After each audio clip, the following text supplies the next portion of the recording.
Welcome to Enchanted Life Inside. Before we even start, I think we need a round of applause. For you. No, seriously, I mean it. I want to applaud you for your absolute mastery of performance, for the sheer, back-breaking effort you pour into managing how people see you, into papering over every single crack. You're working what is, without a doubt, the most exhausting job on the planet, the 24/7 grind of lying, hiding, and faking. It is a marathon of pretending, and let's be honest, you're running it like a pro. But damn, it's tiring, isn't it?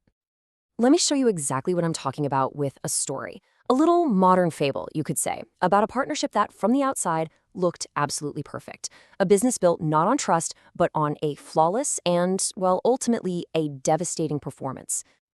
My business partner, Kristen, was the very picture of humility. I mean, she was the kind of person who would bring in homemade pho for the whole office. Every single Monday. It was this small, sincere-looking gesture that just screamed, I'm thoughtful, I'm one of you, you can trust me. And you know what? It was a brilliant opening act. But that perfect performance started to crack when I finally took a hard look at the numbers. Her words, all about sacrifice and working 18-hour days, they were on one side of the ledger. Her actions? Well, they were on the other, written in the cold, hard language of the company credit card statements. That business development retreat for $8,200? Funny how it just happened to line up perfectly with her family vacation photos on social media. A beautiful coincidence, I'm sure. $45,000. That was the final tally. That was the cost of her performance. The price tag on my misplaced trust. Just let that number sit there for a second. So when I first confronted her, you'd expect panic, right? Or shame? Nope. Just this eerie calm. She looked me dead in the eye and delivered that line. And just like that, in one sentence, she flipped the entire script. See, the problem wasn't what she did. The problem was my reaction. I wasn't the one who'd been stolen from. I was just being emotional.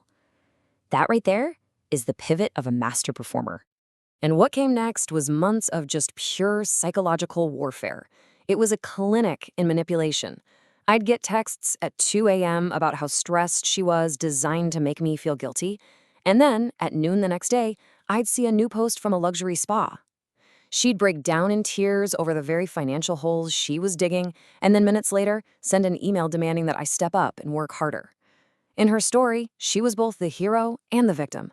And I was just the bad guy for daring to notice. So this whole thing, it wasn't just a personal train wreck, it was an education.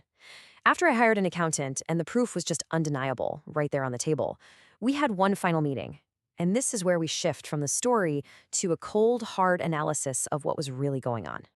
In that final meeting, she didn't apologize. She attacked.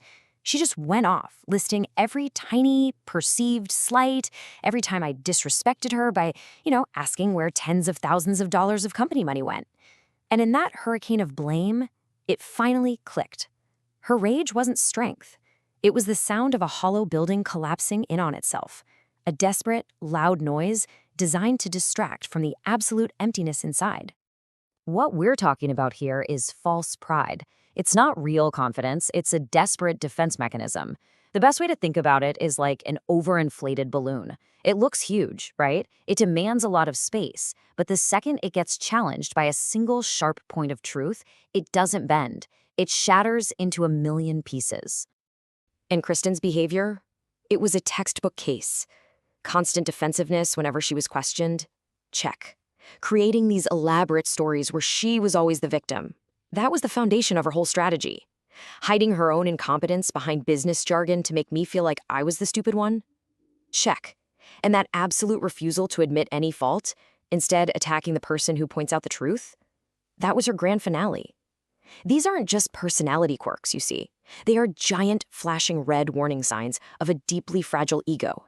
But here's the part of the story that's a little harder to tell, because the betrayal, it wasn't just hers. I had to face the uncomfortable truth that my own ego was trapped in this mess.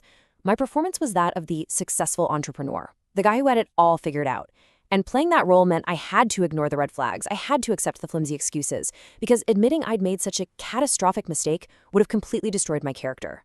I was performing too, for an audience of one, myself. So, if that's the sickness, what's the cure? Well, it's something a lot quieter, a lot more grounded. It's about finding an authentic kind of strength that doesn't need a spotlight. Months later, one evening, I saw this musician playing his guitar in the pouring rain. People were rushing by, heads down, but he just played. He wasn't playing for the applause or for the few coins in his case. He was just playing for the love of the music itself. When the song was over, he quietly packed up and walked away. There was no big performance, no begging for validation, just this quiet, unshakable dignity. And I realized that's what real value looks like. It doesn't need to scream for attention. See, real strength, real dignity, it's not some fortress you have to frantically protect from every attack. It's the ground you stand on. It's built from actual competence, from character, from just being honest. It doesn't need a performance because it's real all the way through. Okay, so now let's turn this lens around for a second, because this story isn't really just about my ex-business partner. It's about all the little performances we put on every single day, the little bubbles of false pride we all blow to protect ourselves. So I'm going to ask you straight up, what performance is making you so tired right now? What part of yourself are you convinced isn't good enough without the mask? What are you hiding? Because sooner or later, that bubble is going to pop. And when it does, all that's left is whatever was real to begin with. And I genuinely want to know. Drop your thoughts in the comments below. Seriously, there's no judgment here. I think by sharing these stories, we can start to see the patterns in ourselves and in the people around us. Let's try to understand each other a little better.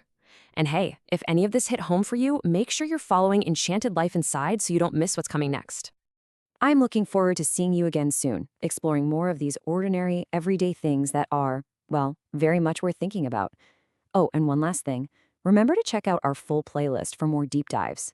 It's actually perfect for listening to while you're driving or just before you fall asleep. Anytime you have a quiet moment or just need a voice to listen to. The link for that is right in the description. Thanks, everyone. See you next time.